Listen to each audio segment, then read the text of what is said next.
Number 1 حقوق اللہ کی ادائیگی، نمبر 2 حقوق العباد کی ادائیگی۔ آج ہم حقوق اللہ کی ادائیگی سے بھی غافل ہوں تو بھی مقصد کو پورا نہیں کر رہے، حقوق العباد کی ادائیگی سے غافل ہوں تو بھی مقصد کو پورا نہیں کر رہے۔ حقوق اللہ میں عبادات ہیں، حقوق العباد میں معاملات ہیں۔ اگر ہمارے عبادات اور معاملات ٹھیک ہو جائیں، خدا کی قسم یہ دنیا جنت بن جائے۔ علامہ محمد اقبال رحمہ اللہ مفکر پاکستان، مصور پاکستان ہے، فرماتے ہیں درد دل کے واسطے پیدا کیا انسان کو، ورنہ اطاعت کے لیے کچھ کم نہ تھی کروبیاں، کا صرف عبادت مطلوب و مقصود ہوتی۔ حقوق اللہ کے ساتھ حقوق العباد مطلوب نہ ہوتے تو فرشتے تو تھے، وہ تو عبادات کر رہے ہیں، تسبیحات کر رہے ہیں، اور اللہ رب العزت کی حمد و ثنا و تمجید و حمد بجا لا رہے ہیں۔ کیا ضرورت تھی انسان کو پیدا کرنے کی؟ تو بھائی عبادات کے ساتھ معاملات بھی ہیں، اور دین میں عبادات 25% ہے، 75%، 75% دین معاملات کا نام ہے۔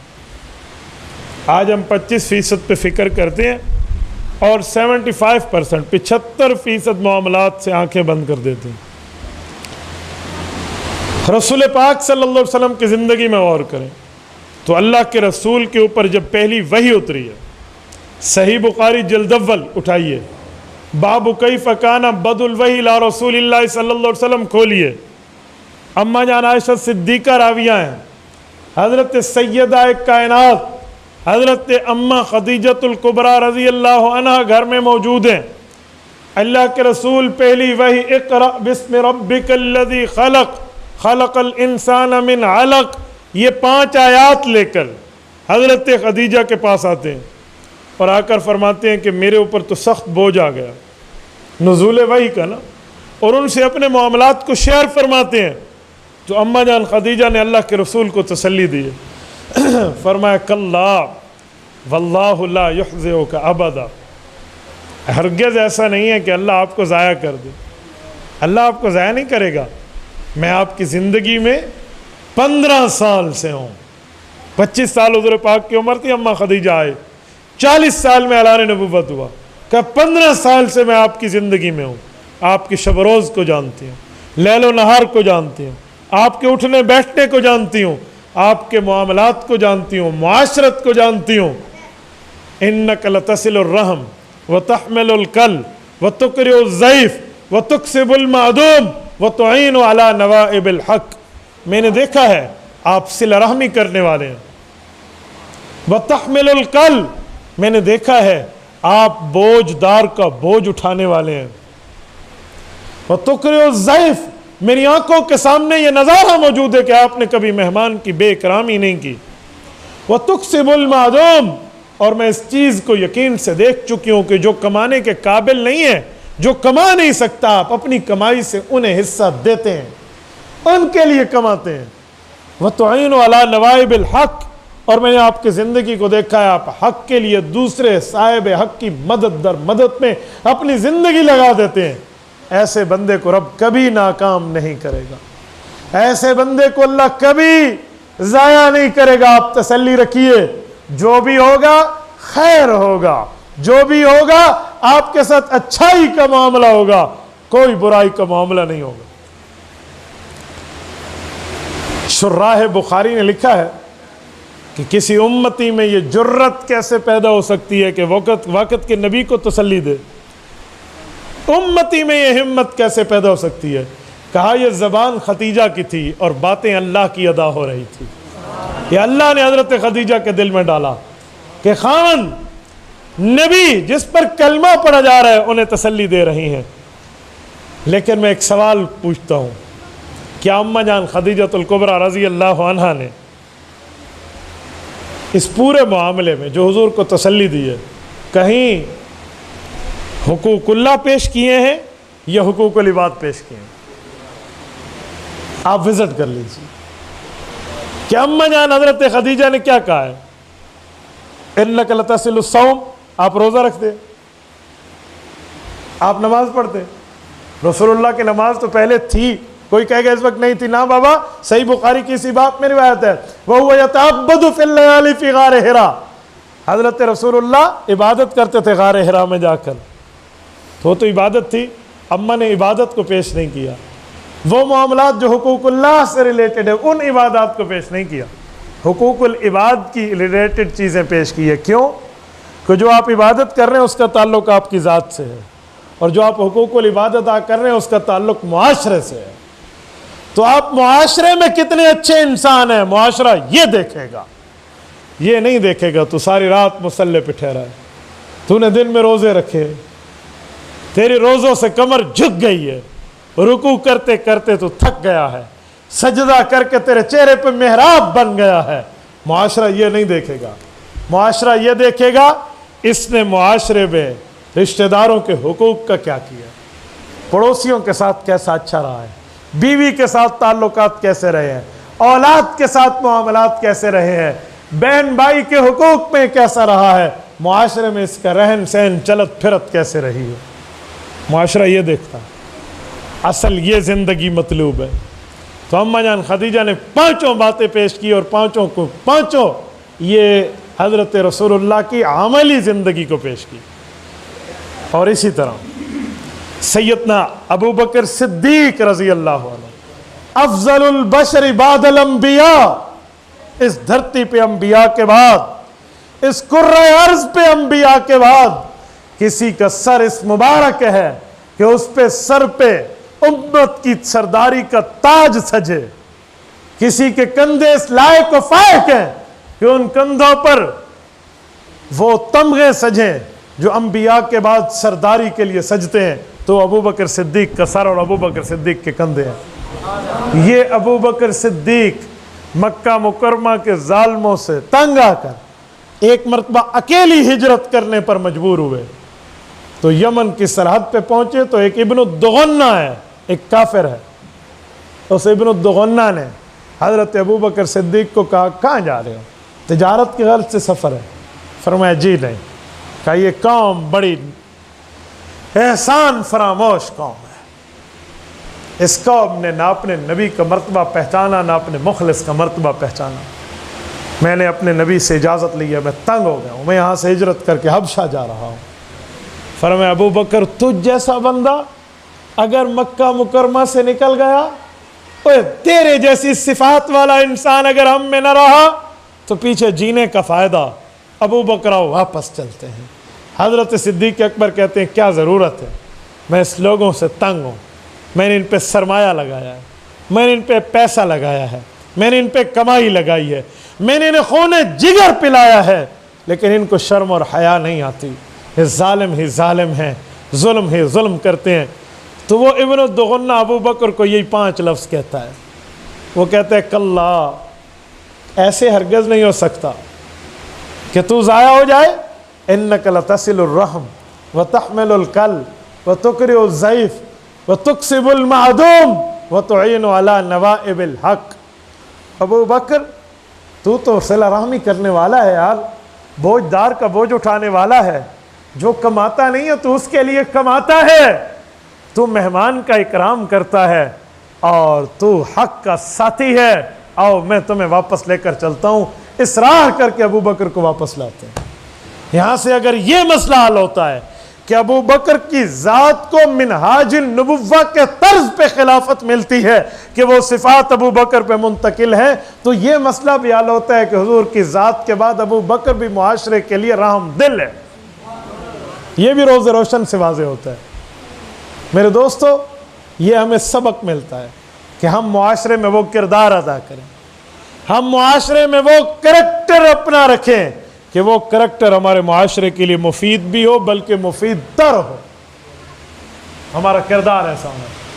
بھائی نماز ضروری ہے، روزہ ضروری ہے، صاحب استطاعت پہ حج ضروری ہے، میں انکار نہیں کرتا، لیکن جو معاشرت کے حقوق ہیں، جو عباد کے حقوق ہیں، جو بندوں کے حقوق ہیں، جو لوگوں کے حقوق ہیں، جو پڑوسی کے حقوق ہیں، جو بوڑھے ماں باپ کے حقوق ہیں، جو اپنی بہن کے حقوق ہیں، خاوند پر بیوی کے حقوق ہیں، والد پر اولاد کے حقوق ہیں، اولاد پر ماں باپ کے حقوق ہیں، رہنے والوں پر پڑوسیوں کے حقوق ہیں، جس سے قرض لیا قرض خواہ کے حقوق ہیں، جس سے معاملہ طے کیا صاحب معاملہ کے حقوق ہے، زمین اکٹھی ہے تو ساتھ والے زمیندار کے حقوق ہیں، وہ کہاں جائیں گے؟ ہم ان حقوق سے غافل، 4 رکعت نماز کمر پیچھے امام کے، اللہ اکبر، بھائی تیری نماز قبول کیسے؟ تو ساتھ والے زمین پر ناجائز قبضہ کر چکا ہے، تو نماز پڑھنے تو آ گیا، لیکن سنیے، شریعت کے ایک حکم کا انکار کر کے دوسرے حکم کو بجا لانے والوں، اللہ کے رسول کی زندگی میں جو شخص صاحب استطاعت ہوتا اور قربانی نہ کرتا تو حضور پاک فرماتے من وجد لہ ساعۃ لأن یضحی فلم یضحی فلا یقربن مصلانا، جس بندے کو طاقت و قوت ہے کہ وہ قربانی کر سکے اور نہ کرے، کون سا منہ اٹھا کے عید نماز میرے پاس پڑھنے آئے گا؟ یہ اللہ کے رسول فرماتے۔ تو میں پوچھ سکتا ہوں، میں نے پڑوسی کے حقوق غصب کر کے، ناجائز قبضہ کر کے، زمین ہتھیا لی اور میں نماز پڑھنے آیا ہوا ہوں، اور کس منہ سے اللہ کے گھر میں نماز پڑھنے آیا؟ میں یہ نہیں کہتا تیری نماز رائے کہاں جائے گی، میں نماز کی ثواب کا انکاری نہیں ہوں، لیکن اس خدا کے سامنے اس وقت بھی ڈر جاتا ہے نا جو وہ غصب کر رہا تھا، اس وقت بھی تو ڈر جاتا۔ اللہ کے رسول کا فرمان ہے من اخذ شبرا من الارض بغیر حق یطوق اللہ یوم القیامت 7 اراضین، فرمایا کسی بندے نے ایک بالشت زمین کسی کی ہتھیا لی تو اللہ رب العزت 7 زمینوں کو طوق قیامت میں اس کی گردن میں پہنا دیں گے۔ ایک بالشت یا کو سادے ہیں ایک گٹھ، یہ ایک بالشت ہے 9 انچ بنتا ہے، 1 فٹ بھی نہیں بنتا تو وہ 12 انچ پر مشتمل ہوتا ہے، 9 انچ زمین ہے۔ ایک کندھی 9 انچ دی ہے صاحب، 9 انچی دی ہے، کہتے ہیں نہیں کہتے؟ یہ دیوار 9 انچ کی ہے، میرے خیال میں آپ والی دیوار بھی 9 انچ کی ہے، 4.5 کی نہیں ہے۔ ہاں تو یہ اتنی زمین بھی کسی کی ہتھیال ہے تو 7 زمینوں کا طوق بنے گا۔ طوق کسے کہتے ہیں؟ عربی میں طوق کہتے ہیں، اردو میں اسے پنجالی کہتے ہیں، یہ جو بیل کے گلے میں ہوتی ہے۔ بیل چھڑا سکتے ہیں اس کو؟ اکیلا بیل اور پنجالی والا بیل ذرا بھاگنے میں برابر ہے میرے دوستو، دھکا اسٹارٹ گاڑی اور پیٹرول گاڑی جتنا فرق ہو جائے گا۔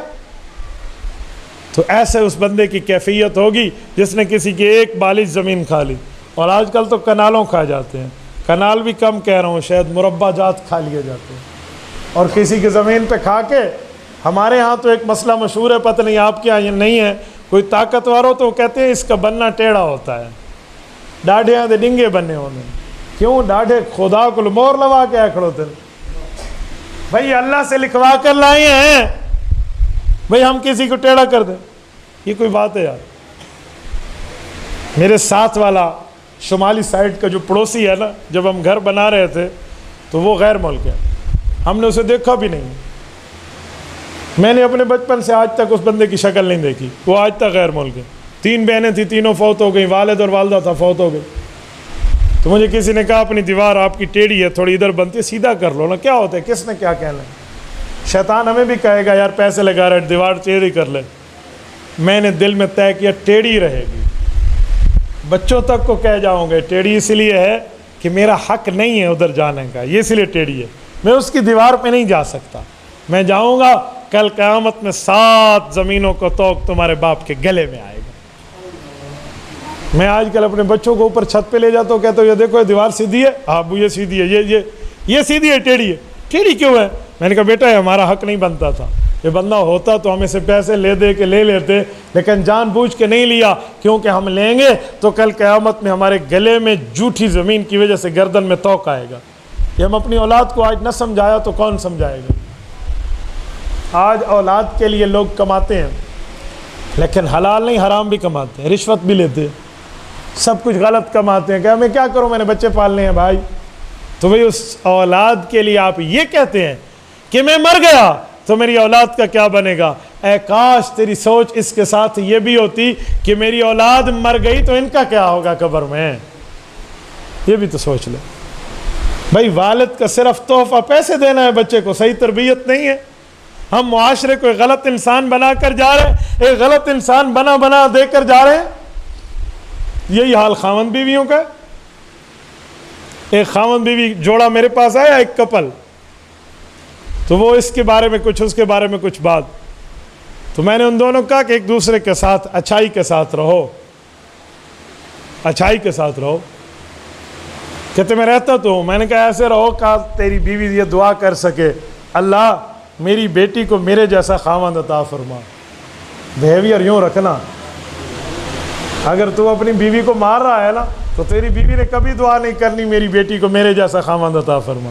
اگر تیری بیوی اپنی بچی کے لیے یہ دعا کرتی ہے تو اس کا معنی ہے تیرا بیہیویئر ٹھیک ہے. میرے دوستو، آج ہم معاشرے کی کس نہج پہ اترے ہوئے ہیں.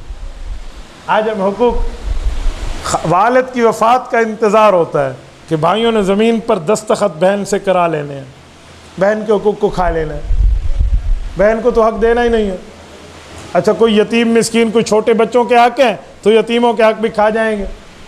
قرآن کریم سورت نمبر 4 سورت نساء اعلان کرتا ہے اللہ کا قرآن، ان الذین یأکلون اموال الیتامی ظلما انما یأکلون فی بطونہم نارا وسیصلون سعیرا. کہ لوگوں جو یتیموں کا مال ناحق کھا جاتے ہیں، یہ مال نہیں کھا رہے، اپنے پیٹ میں جہنم کی آگ کو بھر رہے ہیں. اور کون سی آگ؟ وَسَيَصْلَوْنَ سَعِيرًا، جس میں یہ لوگ داخل ہوں گے. سعیر اس آگ کو کہتے ہیں جو بھڑک رہی ہو، بلیزنگ فائر، بھڑکتی آگ، پھڑ پڑاتی آگ، آوازیں نکالتی آگ، یہ ہے سعیر. فرمایا وَسَيَصْلَوْنَ سَعِيرًا، یہ اسی میں داخل ہوں گے. ذرا بندہ قبر اور آخرت کا اندازہ لگا کے دیکھے. بھائی قبر پہ چلے جانا ہے، مر جانا ہے، ہم نے اللہ کو جواب دینا ہے، دے پائیں گے؟ قیامت کا منظر بہت مشکل ہے، بہت مشکل ہے. سورت حج پڑھیے اور پہلی 1 2 3 آیات پڑھ لیجئے. قیامت کا منظر ہے، آپ قبر آخرت کو سامنے رکھ کے اللہ کی قسم دل ہل جاتے ہیں. اس کا ترجمہ میں کرتا ہوں آپ کے سامنے، سنیے. کوئی حافظ بیٹھے تو سورت حج شروع کرے ذرا. کوئی حافظ صاحب ہے تو بسم اللہ. یا ایھا الناس اتقوا ربکم الذی، یا ایھا الناس اتقوا ربکم من، جزاک اللہ. یا ایھا الناس اتقوا ربکم، اے لوگو اپنے پیدا کرنے والے سے ڈرو. ان زلزلۃ الساعۃ شیء عظیم، قیامت کے دن کا زلزلہ بہت بڑی چیز ہے. اللہ کتنی بڑی چیز ہے؟ فرمایا یوم تذہل کل مرضعۃ عما ارضعت، دودھ پیتے بچے کو ماں اٹھا کے پٹک دے گی. تذہل، یوں اٹھا کر یوں دے مارنا، اسے عربی میں تذہل کہتے ہیں. یوم تذہل کل مرضعۃ عما ارضعت، وہ نہیں دیکھے گی اس کی رگوں میں میرے چھاتیوں کا دودھ چل رہا ہے. وَتَضَعُ كُلُّ ذَاتِ حَمْلٍ حَمْلَهَا، اگر 9 ماہ کا بچہ ماں کے پیٹ میں موجود ہوگا تو بچے کا ابارشن ہو کے باہر آ جائے گا، حمل گر جائے گا. اور منظر قیامت دیکھ کر وَتَرَى النَّاسَ سُكَارَىٰ، لوگ یوں ایک دوسرے پہ گریں گے جیسے نشہ کر کے گر رہے ہیں، نشائی جا رہے ہیں. وَمَا هُمْ بِسُكَارَىٰ، اللہ کے رسول کو اللہ نے فرمایا میرے پیارے پیغمبر وہ نشہ نہیں ہوگا. وَلَكِنَّ عَذَابَ اللَّهِ شَدِيدٌ، یہ اللہ کا سخت ترین عذاب شروع ہو چکا ہوگا. یہ میں جنگ اخبار کا صفحہ نہیں پڑھ رہا، میں اخبار جہاں نہیں پڑھ رہا، میں کسی نیوز پیپر میں آپ کے سامنے سرخیاں نہیں پڑھ رہا، یہ میں اللہ کا قرآن پڑھ رہا ہوں جس کی زبر زیر تک پر ہمارا ایمان موجود ہے. ماں ماں ماں کسے کہتے ہیں؟ ماں کسے کہتے ہیں؟ نہیں دیکھا ماں کسے کہتے ہیں؟ اپنا نوالا چھوڑ کے بچے کے منہ میں دیتی ہے، وہ ماں ہے. اور آج تک پیار میں باپ کا پیار کم، ممتا زیادہ بیان کی جاتی ہے کہ ماں کی ممتا ہے بھائی. تو بھائی وہ ماں کل قیامت میں بچے کو اٹھا کے پٹک دے، بھائی اس کو جو ہو میرا میں بچ جاؤں، کیا حال ہوگا؟ کیا حال ہوگا؟ ماں زندہ زندہ مر چکی ہوگی. میں نے ایک خاتون کو دیکھا ہے، میں کراچی میں تھا، کراچی میں کھینجر جھیل ہے ٹھٹھا میں، جو گیا ہے وہ جانتا ہے کہ وہاں پر مگرمچھ کتنے ہوتے ہیں۔ یہ میں 2004 کی بات کر رہا ہوں، آج سے تقریباً کوئی 18 سال پہلے کی بات کر رہا ہوں۔ وہاں الیکٹرانک بوٹ چلتی ہے کلومیٹر تک، اتنی بڑی جھیل شاید پاکستان میں اس سے بڑی جھیل نہیں ہے، جس کا دوسرا کنارہ بہت مشکل نظر آتا ہے۔ تو وہاں پر چلنا ہی پڑتا ہے، اگر رک جائیں تو سارے وہ مگرمچھ اکٹھے ہو جاتے ہیں۔ ایک کپل وہاں جا رہا تھا، خاوند بیوی، ان کے پاس چھوٹا معصوم بچہ تھا، اور ایک جگہ وہ رکے اور کوئی وہاں پر کوئی تصویریں بنانے لگے اور کوئی منظر کشی کرنے لگے۔ تو بچہ یوں ہاتھ کر رہا ہے پانی میں، ملا نے کہا بھی کہ یہاں سے چلو، کہ نہیں ویسے۔ اسی اسنا میں ایک مگرمچھ نے بچے کا ہاتھ پکڑ لیا، ماں نے کھینچا، اس نے کھینچا، ماں نے کھینچا، اس نے کھینچا، باپ نے کھینچا، اس نے کھینچا۔ اب بچہ روئے، چیخے چلائے، اتنے میں وہ ایک دوسرے کی ایک آواز نکالتے ہیں، وہ مگرمچھ پانی میں، وہ آواز ٹون ہوتی ہے، وارن کرتے ایک دوسرے کو کہ آؤ مدد کے لیے، سارے اکٹھے ہو جاتے ہیں۔ تو اس ملا نے کہا کہ اب اس کو چھوڑنا پڑے گا۔ انہوں نے کہا ہم اپنی اولاد کو چھوڑ دیں؟ انہوں نے کہا پھر تو بھی چھلانگ لگا لے۔ انہوں نے کہا میں نے اپنی جان بچانی ہے، تو نہیں چھوڑے گی، ابھی ہمارا مشاہدہ ہے، ہمیں تجربہ ہے، سارے مگرمچھ اکٹھے ہو جائیں گے، کشتی کھا جائیں گے۔ چھوٹی سی جو بوٹ ہوتی ہے الیکٹرانک بوٹ، تو بہرحال وہ مگرمچھ اکٹھے ہو گئے، ان کو موت اپنے سامنے نظر آنے لگی۔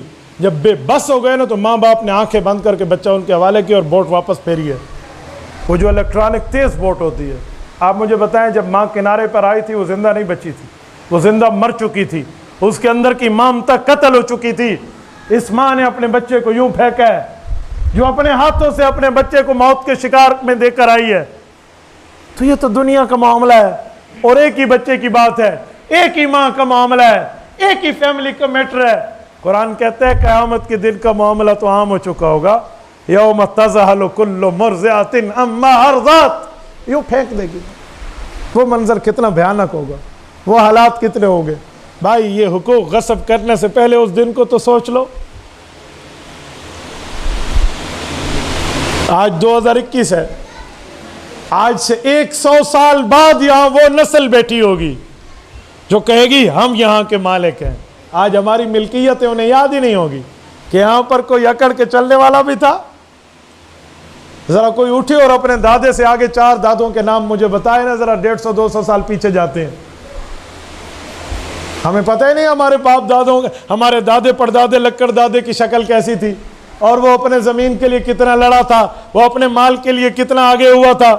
اور آج ہم سمجھتے جی سب کچھ ہم ہے، جیسے لکھوا کے لائے ہوں ہمیشہ زندہ رہنے ہیں۔ بھائی موت یاد ہو جائے نا، یہ حقوق سارے سیٹ ہو جائیں گے، یہ معاملات سارے ٹھیک ہو جائیں گے۔ سیدنا عمر فاروق رضی اللہ عنہ جب خلیفہ حکمران وقت بنے اور سلطنت کی امارت ان کے ہاتھ میں آئی، تو صحابہ اور اہل بیت اعظام کو جمع فرمایا اور ان سے مشورہ کیا کہ مجھے مشورہ دو، میں ایسا کوئی جملہ اپنے سامنے لکھوا لوں یا اپنی انگوٹھی میں کندہ کروا لوں کہ جسے میں دیکھوں تو مجھ سے ناانصافی نہ ہو، میں کبھی حالات سے مغلوب بھی ہو جاؤں تو بھی عدل کروں، تو مجھے کچھ دو۔ تو ان سب نے کہا کہ امیر المؤمنین ایک ہی لفظ لکھوا لیں، عمر موت بھی آنی ہے۔ تو حضرت عمر نے لکھوایا کفا بالموت واعظا، اے عمر موت سے بڑھ کر کوئی تجھے نصیحت پکڑنے والی چیز نہیں ملے گی۔ اللہ کے رسول نے اعلان فرمایا اذکروا ہاضم اللذات، کہ لوگو لذتوں کو کاٹنے والی موت کو یاد کیا کریں۔ خدا کی قسم بری لذتیں ختم ہو جاتی ہیں، لیکن ہم کرے تو صحیح نا۔ خالی حقوق دے لینے کی بات نہیں ہے، بھئی تیری ماں ہے، اچھا اچھا معافی ہے معافی ہے، کل ٹھیک بولوں گا، ابو معافی ہے کل پھر خرابی، اچھا سسر صاحب غلطی ہو گئی، بیوی کو مارا، کل نہیں ماروں گا، کل حقوق دوں گا، جی معافی آپ لوٹا دے، اجی آ گئی کل پھر معاملہ، اچھا آج فلم دیکھیے پھر نہیں دیکھوں گا، اچھا معافی کل پھر، آج بد نظری کہی ہے، اچھا کل نہیں کروں گا، کل پھر۔ وجہ ہمیں موت بھول گئی ہے۔ موت یاد ہو جائے تو سب کو یاد ہو جائے گی۔ ایک دفعہ بندہ موت کو یاد کر لے۔ اور یہ کیسے بندہ ٹھیک ہوگا؟ میں آپ کو ایک جملہ سمجھاتا ہوں. 24 گھنٹے میں 5 منٹ نکالیں. 23 گھنٹے 55 منٹ آپ کے، صرف جسٹ فار 5 منٹس اونلی، صرف 5 منٹ نکالیے جس میں آپ کے ساتھ موبائل نہیں ہونا چاہیے. پاس آپ کے موبائل نہ ہو، کوئی دوست نہ ہو، کوئی رشتہ دار نہ ہو، کوئی ادھر ادھر میں کوئی زیرو دوسرا انسان نہ ہو. آپ تنہا بیٹھے ہوں، کسی جگہ جا کے بیٹھے، اور 5 منٹ یا تو اللہ کے سامنے رو کر اللہ سے مانگیں، اور یا سفید چادر اپنے اوپر ڈال کے سمجھے کہ میں مر گیا اور میرے اوپر کفن آ گیا، اب مجھے غسل کرا کے قبر میں لے جایا جا رہا ہے، اب قبر بند کر رہے ہیں، اب میرے بندے چلے گئے، اب میں اکیلا ہوں، اب رب کے فرشتوں کو جواب دینا شروع کروں. یہ 5 منٹ ڈیلی کی کیفیت بنائے، آپ کی ترتیب بدل نہ جائے دین کی طرف تو پھر کہنا. یوں کیفیت نہیں بنتی تو آپ پلاسٹک کا لیا ہوا بچھو لیجئے، پلاسٹک کا بنا ہوا سانپ لیجئے، تنہائی میں اگر اس کو اپنے بازو پہ رکھیے، تنہائی میں اس کو اپنی گردن میں اس بچھو پلاسٹک والے کو رکھیے، اور سوچئے یہ زندہ ہے اور یہ مجھے ڈنگ مار سکتا ہے، میں نے یہ گالی دی تھی اس کا جواب یہ ہے، میں نے اس کا حق کھایا تھا اس کا بدلہ یہ ہے، میں نے اس کے ساتھ ظلم کیا تھا میری سزا یہ ہے، میں نے یہ جرم کیا تھا اس کا بدلہ یہ ہے. خدا کی قسم کیفیت بدل جائے گی. ہم ریہرسل بھی نہیں کرتے. خبر میں جانے کے ریہرسل تو شروع کیجئے. اللہ کی قسم یہ گناہوں سے بندے کو پرہیز مل جائے گی. یہ ریہرسل ہم نہیں کرتے. یہاں پہ بس نہ بنی ہے نا، میں آخری غذا دے رہا ہوں، ہائی پوٹینسی کی دوائی دے رہا ہوں. ماچس لیجئے، اس کی تیلی کو جلائیے اور اپنے یوں تلی کے نیچے لائیے اور اس کی تپش کو برداشت کرنا سیکھیے. ذرا گھڑی پہ دیکھ کے 10 سیکنڈ آپ برداشت کر سکتے ہیں. شاید میں سخاوت کر گیا ہوں، آپ 5 سیکنڈ برداشت کر سکتے ہیں. اور پھر دیکھیے یہ 3000 گنا کم آگ ہے جہنم کی آگ سے، اور مجھ سے یہ برداشت نہیں ہوتی. مجھے زنا اور گناہ کی بدلے میں جو جہنم کی آگ ہوگی وہاں کیا کروں گا؟ ٹھیک ہو جائے گا معاملہ. شیطان اندر کا گھسا ہوا، خناس اندر کا چھپا ہوا نکل جائے گا. لیکن ہم نکالنے والے بنے تو، ہم کرنے والے بنے تو کیا معاملات ہے. کون کہتے بندہ ٹھیک نہیں ہو سکتا بھائی؟ کون کہتا نہیں ہو سکتا؟ میں نے ایک دوست کو یہ بات سمجھائی، 1-2 دن بعد میرے پاس ہے، مجھے کہتے ہیں استاد جی صبح سے میری جان کہاں پر ہے. میں نے رات دیکھا کہ بچھو ایک بکس میں بند ہے، اور کوئی کہنے والا کہتا ہے کہ اگر تو نے توبہ نہ کی تو یہ سارے تیرے اوپر چڑھا دیا جائیں گے قبر میں. کہتے میری جان کہاں پر ہے، اللہ کے لیے مجھے کچھ سمجھائیں. میں نے کہا یار خوش قسمت ہو، تجھے پہلے بتا دیا گیا، توبہ کر لے، توبہ کر لے، توبہ کر لے. اللہ کے سامنے کیا ہوتا ہے؟ توبہ تو بہت بڑی چیز ہے. التائب من الذنب کمن لا ذنب لہ.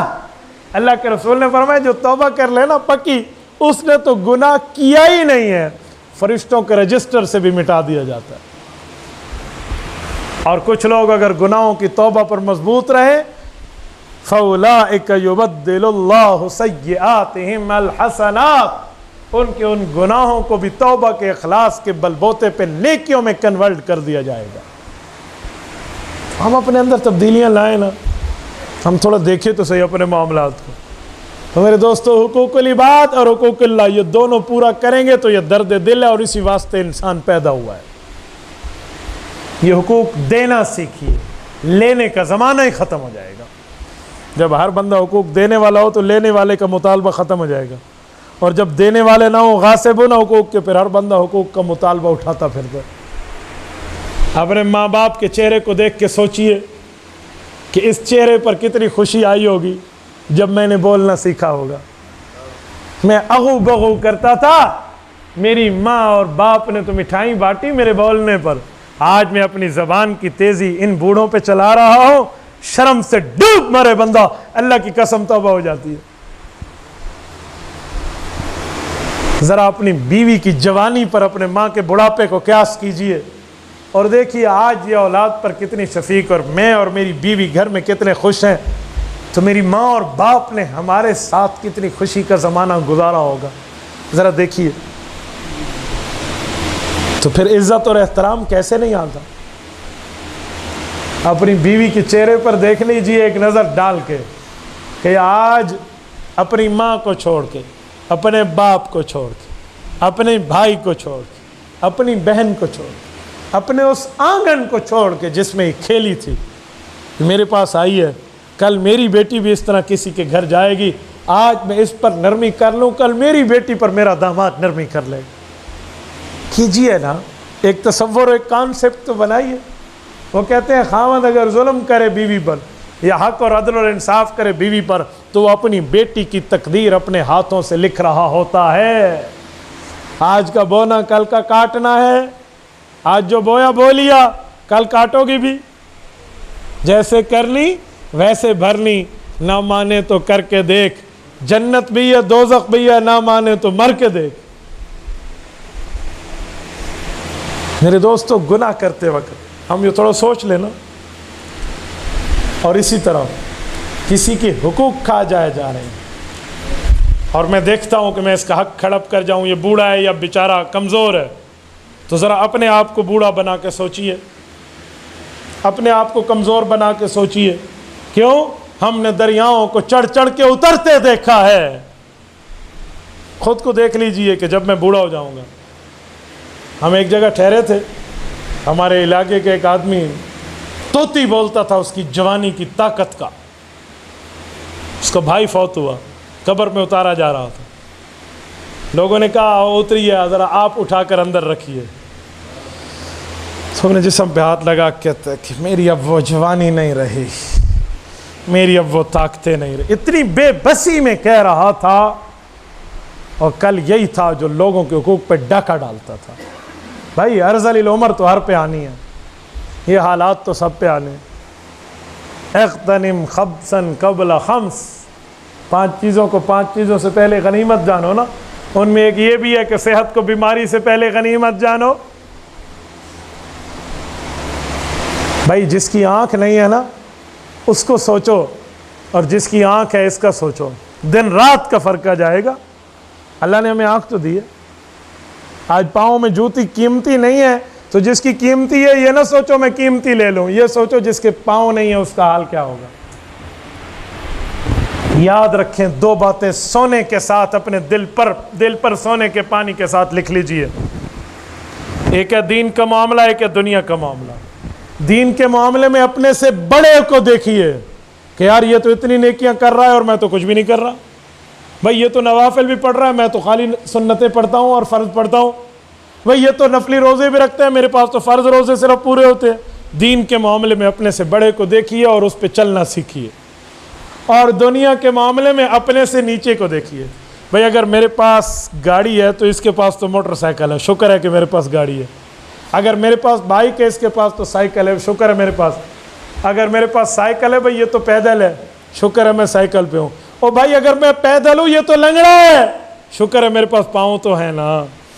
دنیا کے معاملے سے اپنے کم کو دیکھیے، اللہ کی قسم بغیر نیند کے گولیاں کھائے آپ کو سکون کی نیند آئے گی، اور اگر یہ کام نہ ہوا گولیوں کے پتے ختم ہو جائیں گے تمہیں سکون کی نیند کا ایک لحظہ بھی میسر نہیں آئے گا۔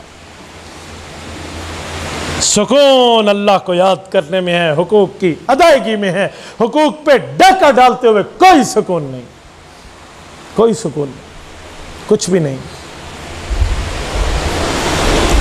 اور میرے دوستو جب آپ حقوق اللہ کے ساتھ حقوق العباد کا خیال کریں گے تو اللہ کی رحمت آپ کی طرف ایسے متوجہ ہوگی جیسے بٹن دبانے پر بجلی آتی ہے۔ کیوں؟ حقوق العباد پر عمل داری میں ان کو دینا، ان کی داد رسی کرنا، یہ اللہ کی رحمت کا خاصہ ہے۔ آپ اللہ کی رحمت کے خاصے کو اپنے اندر شامل کرتے ہیں تو رحمت دوڑ کے آئے گی آپ کی طرف۔ اللہ کی رحمت بھی کہے گی یہ ہم سے زیادہ سخی بن رہا، ہم سے زیادہ اچھائی کر رہا، ہم سے زیادہ معاملات میں پڑھ رہا۔ تو ہمیں یہ چیزیں دیکھنی چاہیے۔ ان حقوق کی پابندیاں ہوں گی، خدا کی قسم گناہ دنیا سے ختم ہو جائے گا، خطا کا وجود مٹ جائے گا، عزت اور احترام کا معاشرہ وجود میں آئے گا، حقوق کی ادائیگی کا معاشرہ وجود میں آئے گا، کبھی حقوق پہ ڈاکہ ڈالنے والا نہیں ہوگا۔ یہ تب ہے جب ہم نے موت کو یاد کرنا ہے، قبر کو یاد کرنا ہے۔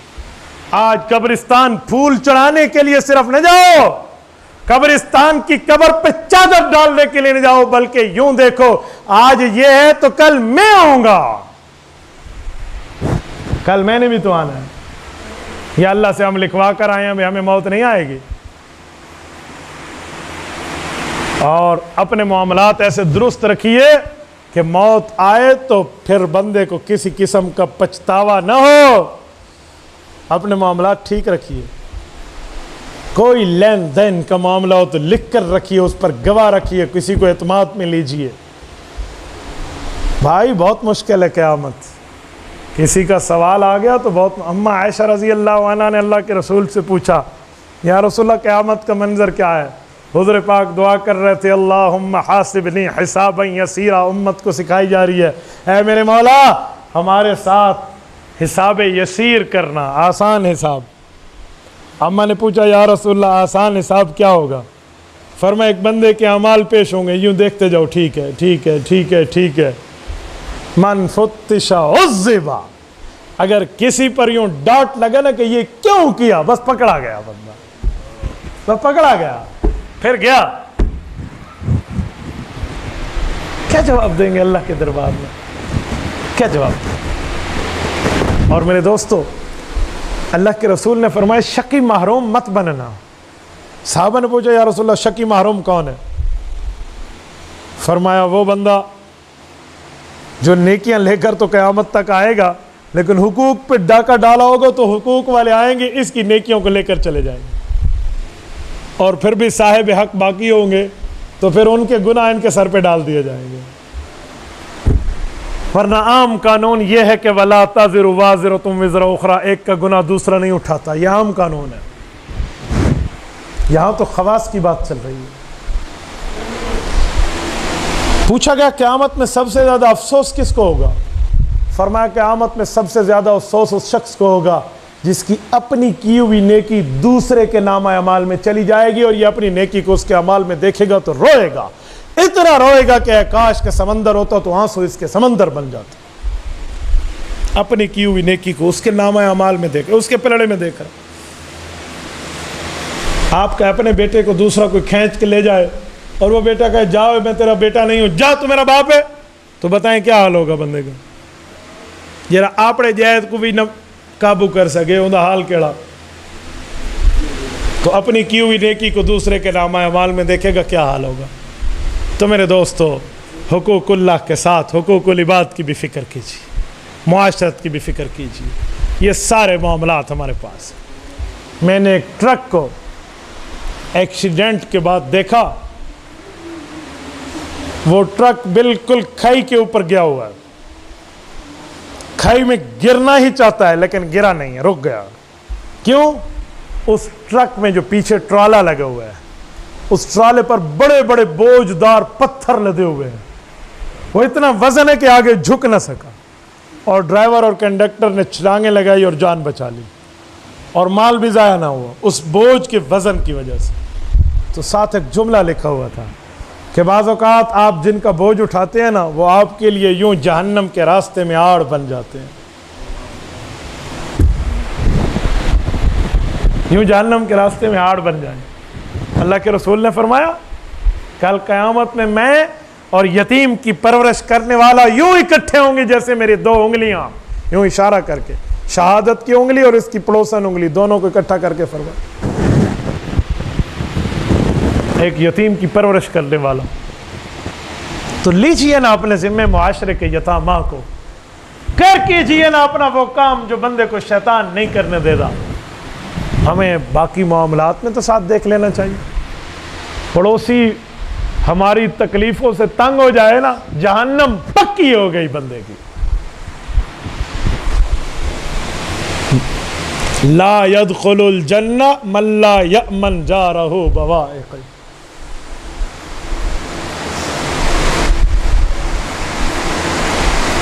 وہ بندہ کبھی جنت نہیں جا سکتا جس کا پڑوسی اس کی تکالیف کی وجہ سے تنگ آ چکا۔ آج معافی تلافی کر کے بندہ بات کو ختم کر لے، اللہ کے رسول نے فرمایا حضرت جبرائیل علیہ السلام میرے پاس آئے اور برابر مجھے پڑوسی کے حقوق بتاتے رہے. فرمان لگے مجھے خدشہ یہ ہوا کہ کہیں اب جبرائیل یہ حکم نہ سنا دے کہ اب پڑوسی کو وراثت میں بھی حصہ دے دینا. بھائی یہ نہیں سنا ہے، باقی سب سنا دیجیے. تو بھائی آج کی رات کون زندہ کون فوت ہوگا کوئی عالم اللہ سے نہیں لکھوا کے لائے. تو میری بات کا ایک ہی خلاصہ ہے، دنیا میں ہم انسان بنے تھے، انسان بن کے آئے تھے، انسان بن کے رہنا چاہتے ہیں. آج انسان تو ہیں پر انسانیت اٹھ چکی ہے. بھائی انسان پلس انسانیت ہونی چاہیے، انسان وداؤٹ انسانیت نہیں ہونا چاہیے. انسان انسانیت کے ساتھ ہونا چاہیے. انسان انس کیا ہے؟ پیار، محبت. بغض اور نفرت ہم نے خود سکھائی ہیں. ہم محبت لے کر پیدا ہوئے ہیں، ہم پیار لے کر پیدا ہوئے ہیں. یہ پیار، یہ دین، یہ اسلام ہماری پیدائش کے ساتھ ہے، یہ فطرتی ہے. اس معاشرے میں یوں نہ چلیے جیسے معاشرہ بے راہ روی کا شکار ہے. ہمیں اللہ رب العزت کی دی ہوئی حقوق کے معاملات رکھنے چاہیے. ہمارے مال میں غریبوں کا حق موجود ہے. ہماری جوانی کی طاقتوں میں ہمارے پڑوسیوں کا، ہمارے صاحب حقوق، اصحاب حقوق کا حق موجود ہے. یہ نہ سمجھیے سارا کمایا ہوا میرا ہے. جی نہیں بھائی، بعض اوقات سارا کمایا ہوا ہوتا ہے لیکن وہ ہمارا نہیں ہوتا. کوئی بندہ سینگ کھاتا ہے، بولیے میں سینگ آج ابلا کے تے بھون کے تے میں کھا سانڈو سینگ کھائے گا؟ کہے گا میں تو پیسے لگا کے بکرا لایا ہوں.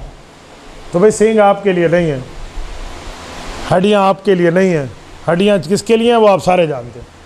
تو ہر چیز اپنے لیے نہ رکھا کرو، کچھ غرباء کے لیے بھی آپ کے حقوق میں موجود ہوتا ہے بھائی. تو میرے دوستوں، میں نے چند باتیں بطور درد دل آپ کے سامنے کی ہے. اب جس کے جی میں آئے پائے وہ روشنی، ہم نے تو دل جلا کے سر عام رکھ دیا.